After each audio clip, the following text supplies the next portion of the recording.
Hi, ഞാൻ ഇന്ന് ശില്പ ചേച്ചിയുടെ കറി ടേസ്റ്റ് ചെയ്യാൻ പോവാണ്. അപ്പോൾ ചിക്കൻ കറിയാണ്. കാണിക്കൂ, കറി കാണിക്കൂ.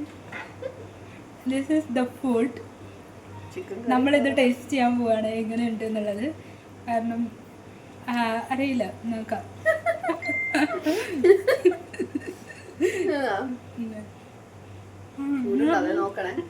ഞാൻ വാഴയൊക്കെ വെച്ചിരും. വാ, അയ്യോ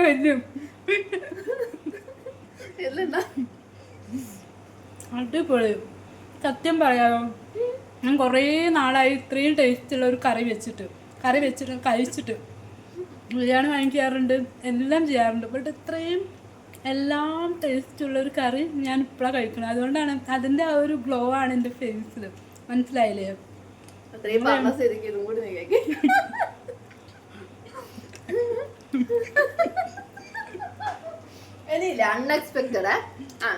ഭയങ്കര ടേസ്റ്റ്, എല്ലാം മിക്സ് ആയിട്ടുണ്ട്, കറക്റ്റ് ആയിട്ടുണ്ട്. ഇത് കഴിച്ചു നോക്കുമ്പോൾ എനിക്കും ചിക്കൻ കറി വെക്കണം എന്ന് ആഗ്രഹം. ഞാൻ ഒരു 2-3 മാസമായി കറി വെച്ചിട്ട്, ചിക്കൻ കറി വെച്ചിട്ട്. അപ്പോൾ ഇത് കഴിച്ചിട്ടാണ് എനിക്ക് കഴിക്കണം എന്നുള്ള ഒരു ഇത് വന്നത്. അപ്പോൾ നിങ്ങൾ ആലോചിച്ച് നോക്കണം ഈ കറിയുടെ ഒരു ലെവല്.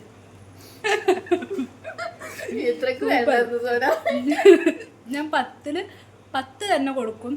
അതിൽ ഒരു സംശയവുമില്ല. കാരണം എവറിത്തിങ് കറക്റ്റ്. പിന്നെ ഒരു വെറൈറ്റി ടേസ്റ്റ്, കഴിച്ചുകൊണ്ടിരിക്കാൻ തോന്നുന്നൊരു ടേസ്റ്റ്. ഇത്രയും അടിപൊളിയായിട്ടുണ്ട്. All the best. You improved a lot. കാരണം ഇനീഷ്യൽ സ്റ്റേജിലെ ചിക്കൻ കറി ഞാൻ കഴിച്ചിട്ടുള്ളതാണ്. അതിനേക്കാളും നന്നായിട്ടുണ്ട്. കാരണം experience make A man's perfect എന്ന് പറയുന്നതിൻ്റെ ഒരു പെർഫെക്റ്റ് എക്സാമ്പിളാണ് ഈ ചിക്കൻ കറി ആൻഡ് ഈ പേഴ്സൺ. അപ്പോൾ ശരി, എല്ലാവർക്കും ബൈ.